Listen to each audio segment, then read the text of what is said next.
Kerajaan Aceh dan Demak. Berikutnya adalah nama anggota kelompok kami. Materi yang akan kami sampaikan yang pertama adalah kondisi politik, yang kedua kondisi ekonomi, yang ketiga kondisi sosial, dan yang keempat adalah peninggalan budaya. Kondisi politik Kerajaan Aceh. Kehidupan politik Kerajaan Aceh dipimpin oleh seorang sultan atau bisa disebut juga dengan raja. Lalu untuk sistem pemerintahannya, Kerajaan Aceh menerapkan sistem monarki atau dari garis keturunan. Pada masa berdirinya, Kerajaan Aceh awalnya berada di Gampong Pandemi, lalu dipindahkan ke Darut Dunia. Lalu ibu kota Kerajaan Aceh berada di Bandar Aceh Darussalam, tetapi dipindahkan ke Keumala pada tahun 1873. Kehidupan politik Kerajaan Aceh bermula dari raja pertamanya, yaitu Sultan Ali Mughayat Shah yang menjabat sejak tahun 1514 hingga 1528 Masehi. Di masa itu, Kerajaan Aceh mampu meluaskan wilayahnya dan membantu menyerang penjajah dari Portugis. Berikutnya, pada masa Sultan Alauddin Riayat Shah Al-Kahar, Kerajaan Aceh kembali pulih setelah di masa pemerintahan Sultan Salahuddin mengalami kemerosotan. Di masa ini, yaitu sekitar tahun 1537 hingga 1568, banyak perubahan yang terjadi, utamanya dari segi politik. Sultan Alauddin Riayat Shah Al-Kahar melakukan perbaikan pemerintahan serta memperluas wilayah. Bahkan pencapaian Sultan Alauddin Riayat Shah Al-Kahar ini adalah dapat menaklukkan Kerajaan Aru. Namun, setelah itu, Kerajaan Aceh mengalami kegoyahan yang akhirnya dapat dipulihkan kembali pada masa pemerintahan Sultan Iskandar Muda. Di masa kepemimpinannya, Sultan Iskandar Muda melakukan serangan ke Johor serta Portugis. Selain untuk memperluas wilayah, hal itu juga dilakukan untuk menguasai jalur perdagangan. Kondisi ekonomi Kerajaan Aceh. Aceh menjadi lebih makmur setelah Sultan Ibrahim berhasil menguasai Pedir, daerah penghasil lada putih. Dengan kekayaan yang berlimpah, Aceh dapat membentuk angkatan bersenjata yang tangguh. Masa keemasan Kerajaan Aceh terjadi pada zaman Sultan Iskandar Muda.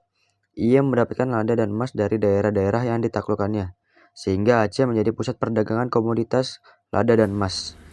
Dari segi kehidupan sosial, Kerajaan Aceh pada kala itu selalu memberikan perhatian serius dalam bidang agama, khususnya dalam agama Islam. Sultan Iskandar Muda dan Iskandar Taini selalu memberikan jalan mulus kepada kalangan sufi saat memimpin dakwah di kawasan Aceh. Hal ini membuat masyarakat Aceh bisa mengakses dengan mudah berbagai ajaran Islam secara menyeluruh.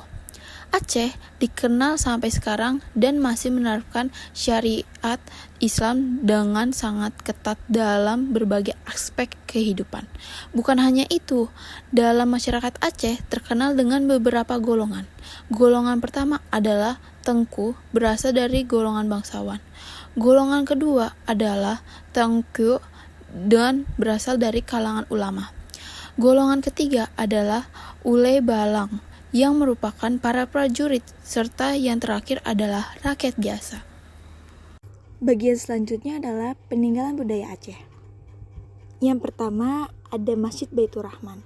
Nah, pendirian Masjid Baitur Rahman itu sendiri terjadi pada tahun 1612 atau pada masa kekuasaan Sultan Iskandar Muda. Akan tetapi, sumber lain juga mengatakan bahwa pembangunan ini dilakukan oleh Sultan Awaluddin Mahmud Shah pada tahun 1291. Dan masjid ini juga masih berdiri kokoh ketika diterjang tsunami yang dahsyat pada tahun 2004. Yang kedua, ada Benteng Indraputra. Nah, benteng ini dibangun pada masa pra-Islam oleh kerajaan Hindu pertama di Aceh, yaitu Kerajaan Lahore, dan letaknya persis di bibir pantai yang menghadap ke Laut Selat Malaka. Dan pada masa Sultan Iskandar Muda, benteng ini digunakan sebagai basis pertahanan dengan armada yang dipimpin oleh Laksamana Malahayati. Yang ketiga, ada Taman Sari Gunungan. Taman Sari Gunungan yang didirikan pada masa pemerintahan Sultan Iskandar Muda, dan bangunan ini terbuat dari batuan pualam yang berwarna-warni, tiangnya berbalut tembaga yang berukir, dan dipenuhi oleh bunga-bunga. Biasanya tempat ini digunakan oleh sang putri Pahang atau permaisuri Sultan Iskandar Muda untuk bersenang-senang. Yang keempat adalah mata uang emas Aceh. Mata uang emas Aceh termasuk mata uang emas yang tertua di Nusantara dan pertama kali ditemukan di Kerajaan Samudra Pasai pada masa pemerintahan Sultan Muhammad Malik Al-Zahir pada tahun 1297 sampai 1326 Masehi. Kerajaan Aceh meniru mata uang dirham setelah berhasil melakukan Samudra Pasai pada tahun 1624 Masehi. Kerajaan Aceh baru mengeluarkan mata uang emas sendiri pada masa pemerintahan Sultan Alauddin Riyad Shah Al-Qahar pada tahun 1537 sampai 1568 Masehi. Yang kelima adalah makam Sultan Iskandar Muda. Letak makam ini berada di kawasan Krueng Daroy berdampingan dengan Museum Aceh. Jejak makam ini juga pernah dihilangkan oleh Belanda ketika Perang Aceh. Namun, pada 19 Desember 1952, lokasi jejak makam dapat ditemukan kembali. Kondisi politik Kerajaan Demak. Kerajaan Demak adalah kerajaan Islam pertama di Pulau Jawa yang didirikan oleh Raden Patah pada akhir abad ke-15. Letak Kerajaan Demak berada di pesisir pantai utara Jawa, tepatnya di Kabupaten Demak, Jawa Tengah. Segera setelah didirikan, kerajaan ini berkembang pesat dan mencapai puncak kejayaan ketika diperintah oleh Sultan Trenggono 1521 hingga 1546. Namun kerajaan Demak tidak berdiri dalam waktu yang lama karena mengalami keruntuhan akibat perang saudara. Sebelum berdiri kerajaan ini, Demak semula dikenal sebagai Kadipaten Gelagahwangi di bawah pemerintahan Majapahit. Pada 1478, seiring dengan keruntuhan kerajaan Majapahit, Kadipaten Gelagahwangi memisahkan diri dari kekuasaan pusatnya. Raden Patah, putra Prabu Brawijaya V, Raja Majapahit yang berkuasa antara 1474 hingga 1498, kemudian meresmikan kerajaan baru yaitu Demak pada sekitar tahun 1481. Dapat dikatakan bahwa secara politik, kerajaan Demak bisa berdiri karena memanfaatkan kondisi kerajaan Majapahit yang melemah dan tinggal menunggu waktu runtuhnya.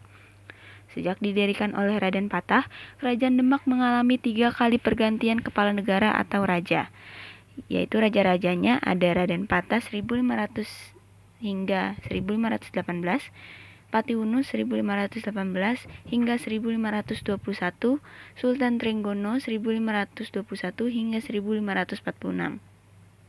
Proses berdirinya Kerajaan Demak juga tidak dapat dipisahkan dari peran besar Wali Songo yang dikenal sebagai penyebar Islam di Jawa. Sesaat berdirinya kerajaan, dibangun Masjid Agung Demak yang berdiri juga dibantu oleh Wali Songo. Dengan dukungan penuh Wali Songo yang mempunyai pengaruh sangat kuat dalam masyarakat Jawa, dalam waktu singkat Kerajaan Demak menjadi kerajaan yang besar. Munculnya Kerajaan Demak juga bukan hanya merupakan revolusi dalam sistem kepemimpinan di Jawa, tetapi juga merupakan kelanjutan dari pola kepemimpinan tradisional. Pengaruh Wali Songo yang merupakan lambang musyawarah berhadapan dengan sistem kekuasaan mutlak para raja-raja dari daerah pedalaman. Lalu ada aspek ekonomi Kerajaan Demak. Di bidang ekonomi, Kerajaan Demak berperan penting karena menjadi daerah penghubung antara penghasil rempah-rempah di timur dan Malaka sebagai pasar di barat. Perdagangan Kerajaan Demak juga maju terlihat dari aktivitas kegiatan ekspor produk ke wilayah lain melalui pelabuhan-pelabuhan yang dimilikinya. Komoditas yang diekspor Kerajaan Demak antara lain beras, madu, dan lilin. Ekspor komoditas dari Kerajaan Demak ditujukan ke wilayah Malaka melalui Pelabuhan Japara, pelabuhan milik Kerajaan Demak yang sering menjadi tempat transit kapal-kapal dagang yang hendak ke Selat Malaka dan sebaliknya. Kerajaan Demak mempunyai daerah pertanian yang cukup luas dan sebagai penghasil makanan terutama beras. Melalui kegiatan pertanian dan perdagangan tersebut, kehidupan ekonomi masyarakat di Kerajaan Demak berkembang lebih baik. Kerajaan Demak mayoritas beragama Islam. Pada masa itu Islam memainkan peran yang sangat penting dalam kehidupan sosial, budaya, dan politik Kerajaan Demak. Para elit kerajaan termasuk raja adalah seorang yang beragama Islam, dan Kerajaan Demak ini terkenal karena dukungannya pada beasiswa dan pendidikan Islam. Kerajaan Demak merupakan pusat perdagangan maritim. Perdagangan pada masa itu juga memainkan peran penting dalam ekonomi dan juga masyarakat Kerajaan Demak. Kerajaan Demak terhubung ke jaringan rute perdagangan ke seluruh wilayah Jawa. serta pedagang juga memainkan peran penting dalam hierarki sosial di Kerajaan Demak. Menurut para sejarawan, masyarakat Kerajaan Demak merupakan masyarakat yang hierarkis, yakni adanya perbedaan yang jelas antara penguasa dan rakyat. Para elit yang berkuasa bisa menikmati hak istimewa dan statusnya sebagai petinggi kerajaan. Sementara itu, masyarakat umum Kerajaan Demak lebih terbatas dalam kehidupan sosial dalam kerajaan. Kerajaan Demak merupakan rumah bagi masyarakat yang beragam, termasuk juga komunitas Jawa, Cina, dan Arab. Ketiga kelompok tersebut berinteraksi dan saling mempengaruhi kehidupan sosial Kerajaan Demak. Hal ini dibuktikan dengan prestasi budaya Kerajaan Demak, misalnya sastra, seni, dan arsitektur. Lalu di sini ada budaya peninggalan Kerajaan Demak. Yang pertama, ada peninggalan Saka Tatal atau Saka Guru. Saka Tatal atau Saka Guru dibuat oleh Wali Songo berada di Masjid Agung Demak. Lalu yang kedua, ada pintu beledek atau pintu petir berada di Masjid Agung Demak, dipercaya sebagai gambar petir. Digambar oleh Ki Ageng Selo, dijadikan sebagai Memet atau Chandra Sengkala. Lalu ada Dampar Kencana, kerajaan yang berwujud singgasana yang dipakai oleh Raja-Raja Demak, hadiah dari Prabu Brawijaya Viraden Kertabumi kepada Raden Patah. Lalu ada makam Sunan Kalijaga, dikunjungi sebagai tujuan ziarah, dijadikan sebagai wisata sejarah peninggalan Kerajaan Demak. Lalu ada juga Masjid Agung Demak, termasuk masjid kuno tertua dibangun oleh Raden Patah dan dibantu para wali Songo pada abad ke-15. Terima kasih telah menonton, semoga bermanfaat. See you guys.